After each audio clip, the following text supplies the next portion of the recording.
Bismillahirrahmanirrahim. A very warm welcome to this lecture on sentence correction.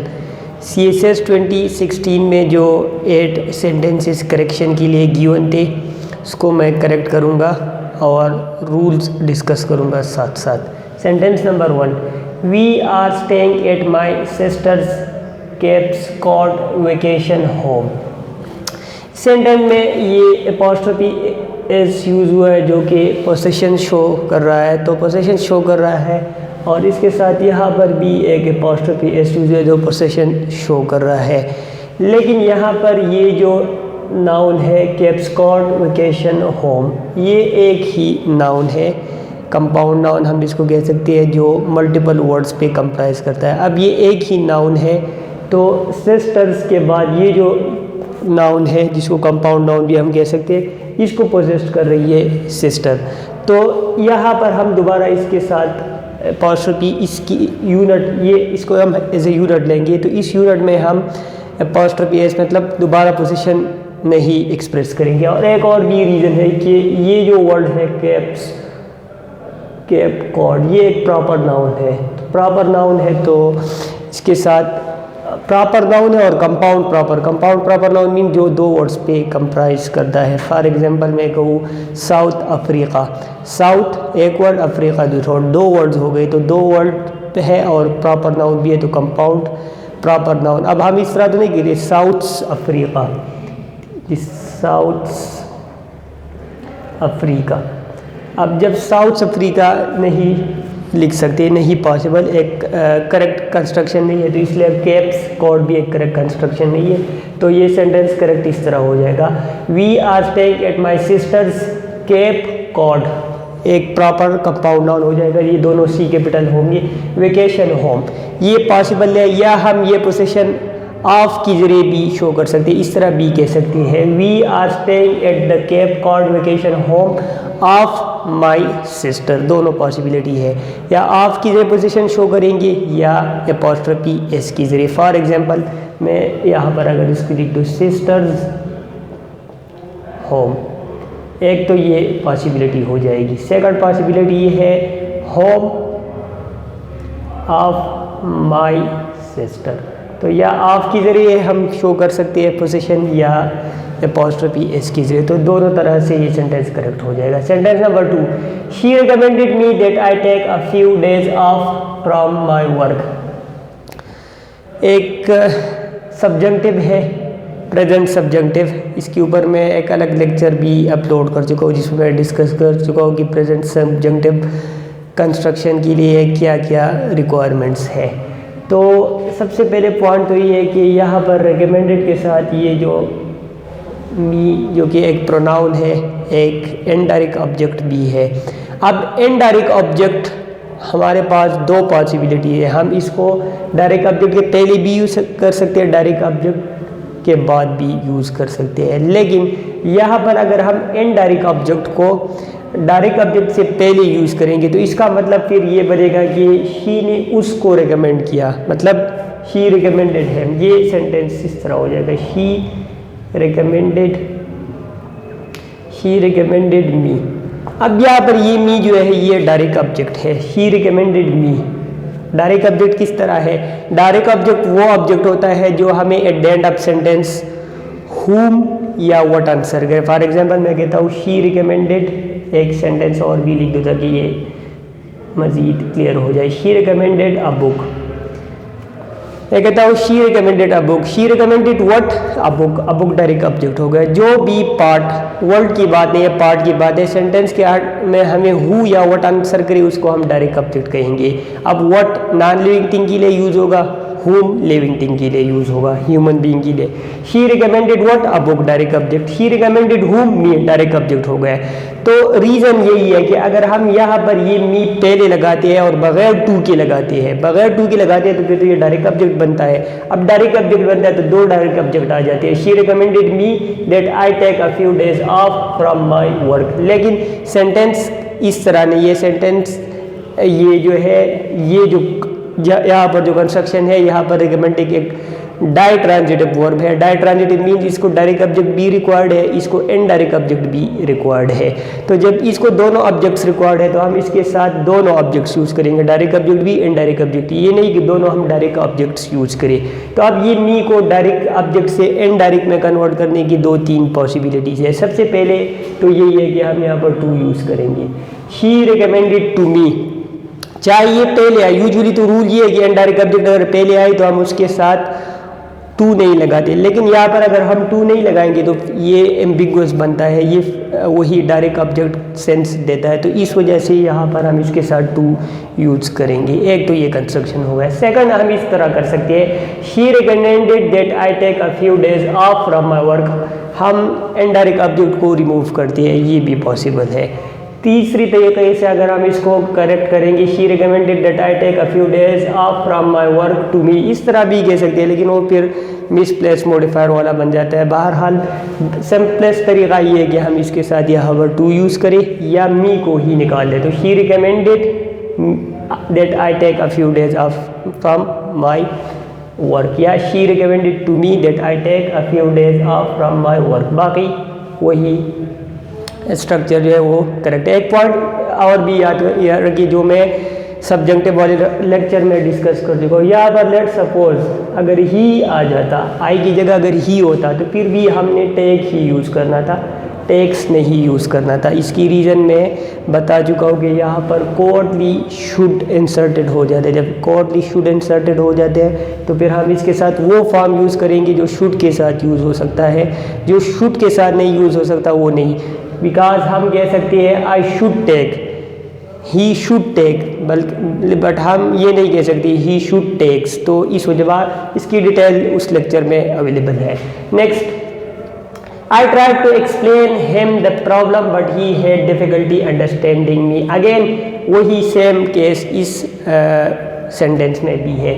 Him यहाँ पर direct object बनता है। आई explained him मतलब I explain हुम हिम, हमें हुम आंसर कर रहा है at the end of sentence, तो ये डायरेक्ट ऑब्जेक्ट। लेकिन यहाँ पर हमें रिक्वायर्ड इनडायरेक्ट ऑब्जेक्ट है क्योंकि एक्सप्लेन एक डाई ट्रांजिटिव वर्ब है। अब इनडायरेक्ट ऑब्जेक्ट हमें टू हुम या टू व्हाट आंसर करेगा। फॉर एग्जांपल मैं कहता हूँ she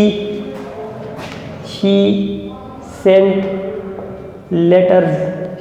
letters to her father.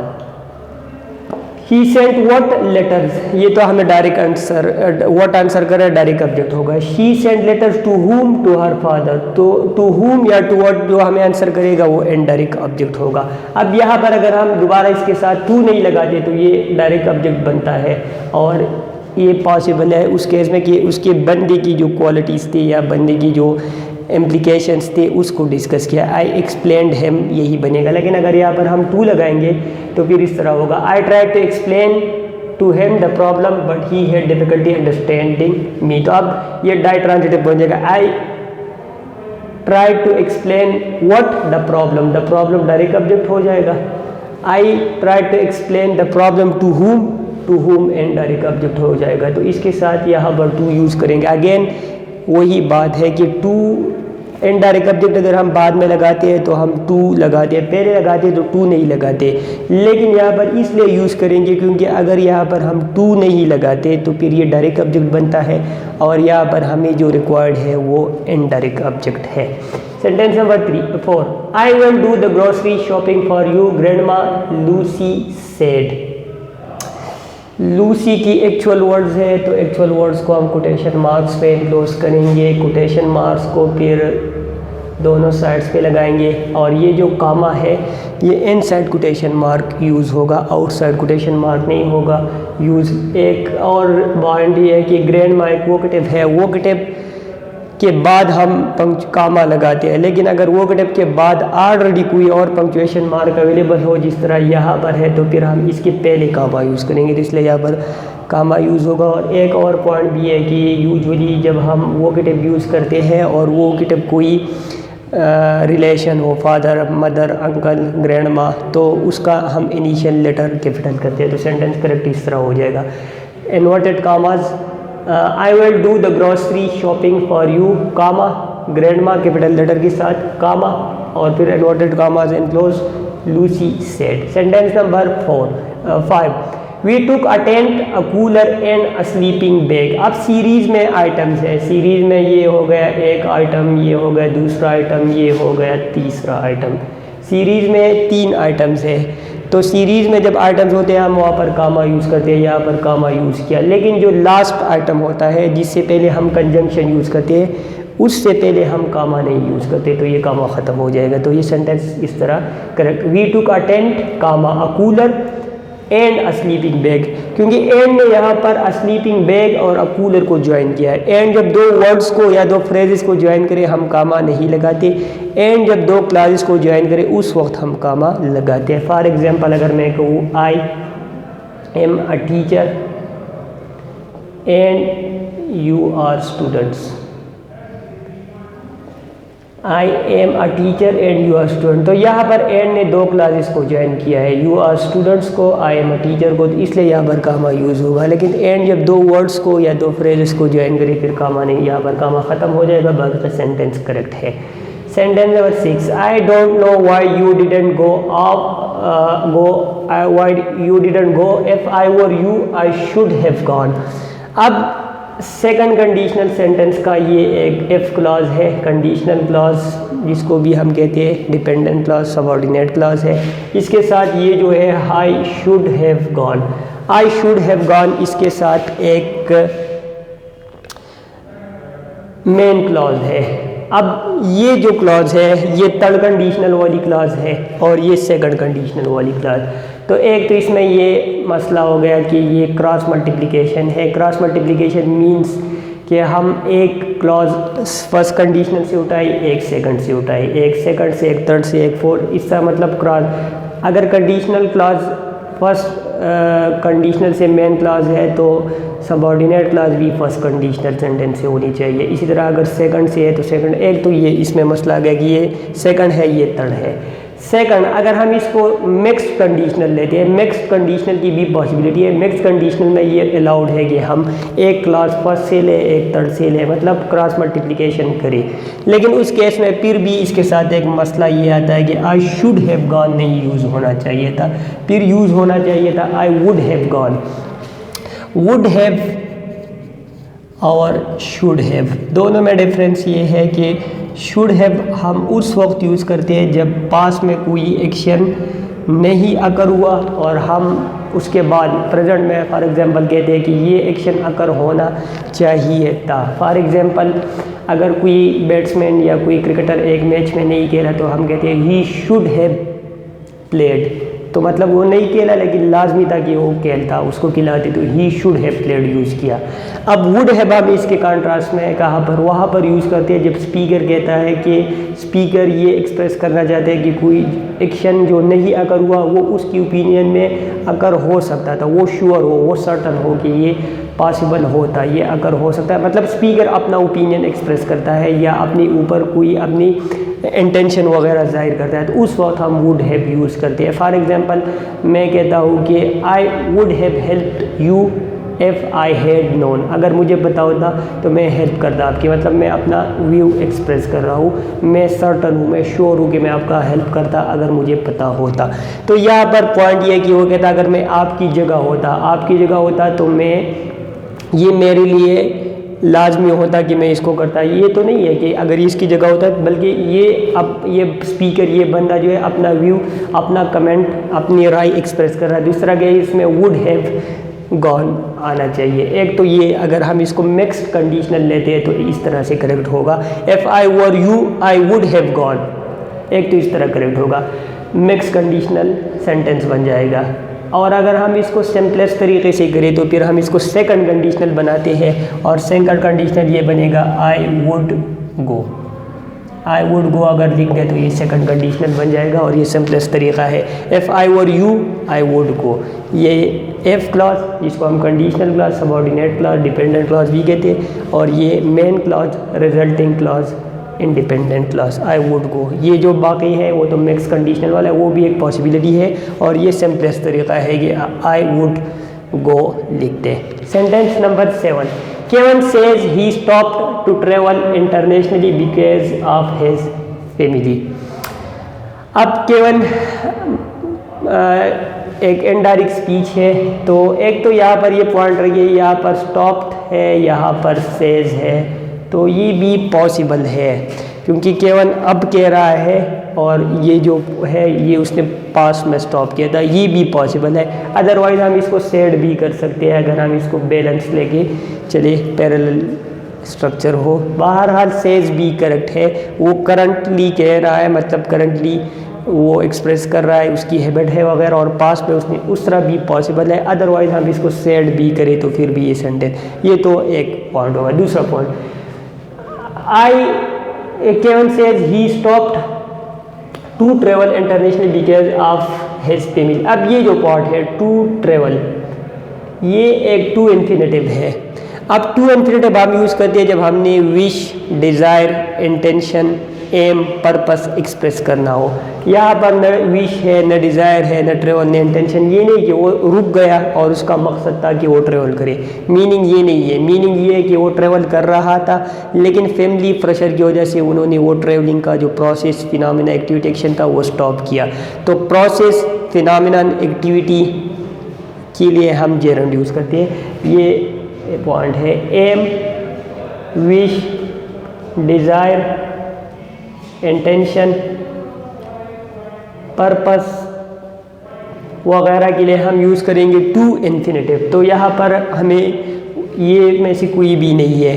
और अगर एक्शन हो, एक्शन मीन्स कोई एक्शन कंटिन्यूटी में हो, जिस तरह पर उसका ट्रेवलिंग का जो एक्शन है प्रोसेस था वो कंटिन्यूटी में था, प्रोसेस हो, फिनोमेनन हो, प्रोसेस हो वगैरह, तो उस वक्त फिर हम जेरंड यूज़ करेंगे।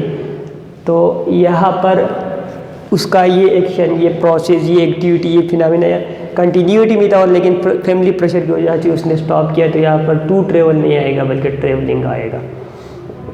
सेंटेंस करेक्ट है। Kevin says he stop travelling internationally because of his family. मैं ये पॉइंट रिपीट करता हूँ, विश, डिज़ायर, इंटेंशन वगैरह अगर हो तो उसके साथ हम टू इन्फिनेटिव यूज़ करेंगे। अगर प्रोसेस, एक्टिविटी, एक्शन, फिनोमेना वगैरह हो तो इसके साथ हम जेरंड यूज़ करें। अब ये सेंटेंस ही देखिए, he stop to smoke to travel, he stop to travel, इसका मतलब होगा कि वो रुक गया और उसकी रुकने का मकसद क्या था, इंटेंशन क्या था, पर्पस क्या था, एम क्या था, तो उस वक्त टू ट्रेवल पॉसिबल था। लेकिन यहाँ पर मीनिंग ये नहीं है। यहाँ पर मीनिंग या सेंस ये है कि वो ट्रेवल कर रहा था, ट्रेवलिंग का जो प्रोसेस उसका था वो कंटिन्यूटी में था, लेकिन फैमिली की वजह से उसने वो प्रोसेस जो है वो स्टॉप किया, सीज किया। तो यहाँ पर प्रोसेस आ गया, फिनोमेना, एक्टिविटी आ गया, तो ट्रेवल, टू ट्रेवल नहीं आएगा, ट्रेवलिंग आएगा, टू इन्फिनेटिव नहीं आएगा, जेरंड आएगा। Last, don't run mister Salman shouted. Don't run mister Salman shouted. अब ये रिपोर्टेड स्पीच पहले आया है, रिपोर्टिंग स्पीच बाद में आया है, और ये पॉसिबल है कि रिपोर्टेड स्पीच पहले आई और रिपोर्टिंग बाद में आई। ये रिपोर्टिंग बाद में है, रिपोर्टेड स्पीच पहले है। लेकिन इसमें हम ये करेंगे कि जो पंक्चुएशन मार्क है वो हम इनसाइड कोटेशन मार्क यूज़ करेंगे। ये हमने कोटेशन मार्क के inside sign of exclamation use किया, तो जब साइन ऑफ एक्सक्लेमेशन या क्वेश्चन मार्क यूज़ करेंगे तो फिर हम कामा नहीं यूज़ करेंगे। फॉर एग्जांपल अगर सेंटेंस इस तरह हो, who are you, question mark आ जाएगा, ही सेड। अब ये यहाँ पर तो फुल स्टॉप एंड में हो जाएगी। अब हु आर यू, ये एक्चुअल वर्ड्स हो गई। अब इस एक्चुअल वर्ड्स में ये जो रिपोर्टेड स्पीच है ये एक इंटरोगेटिव सेंटेंस, इंटरोगेटिव, तो यहाँ पर क्वेश्चन मार्क यूज़ हो गए। क्वेश्चन मार्क यूज़ हो गए तो अब दोबारा कोई और पंक्चुएशन मार्क की ज़रूरत नहीं है, जिसके ज़रिए हम रिपोर्टिंग स्पीच और रिपोर्टेड स्पीच को सेपरेट करें। तो इसी तरह यहाँ पर भी है, सिर्फ हमने इसको इन्वर्टेड कामा में इनक्लोज करते हैं क्योंकि ये मिस्टर सलमान के एक्चुअल वर्ड्स है जो कि इन्वर्टेड कामाज में इनक्लोज्ड होने चाहिए।